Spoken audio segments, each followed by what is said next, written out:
Welcome back, brothers and sisters, to Desire of Ages. I hope you're well. For those of you who have maybe recently joined us, just to remind you that we are running through the entire book of Desire of Ages. Now, as I said before, I've not read the full book myself. I've read parts of it. So yourself and me are going through this book together in detail for the first time.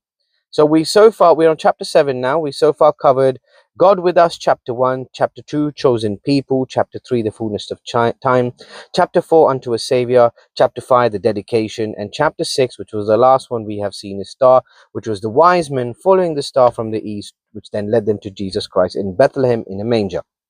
So today we start off with chapter 7, as a child. Now this chapter is based on Luke chapter 2, 23, 39 and 40.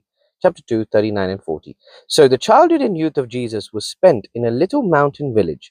There was no place on earth that would not have been honored by his presence. The palaces of kings would have been privileged in receiving him as a guest. But he passed by the homes of the wealth, the courts of the royalty, and the renowned seats of learning to make his home in obscure and despised Nazareth. Sorry. Again, that is according to the prophecy, he would be a Nazarene, which we read on the previous chapter.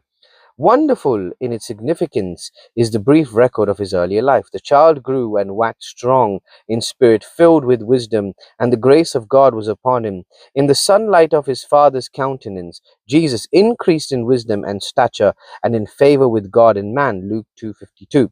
His mind was active and penetrating, with a thoughtless and wisdom beyond his years.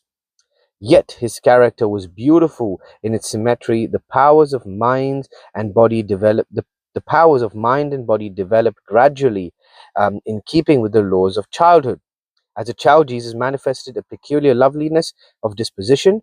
His willing hands were ever ready to serve others. He manifested a patience that nothing could disturb, and a truthfulness that would never sacrifice integrity. In principle, firm as a rock, his life revealed the grace of unselfish courtesy. So, even as a child, Jesus was unselfish in many ways, ready to serve and ready to help anyone.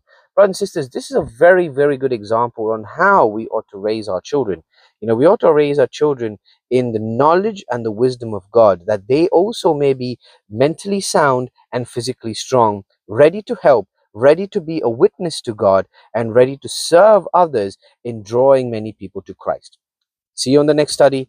Have a wonderful day.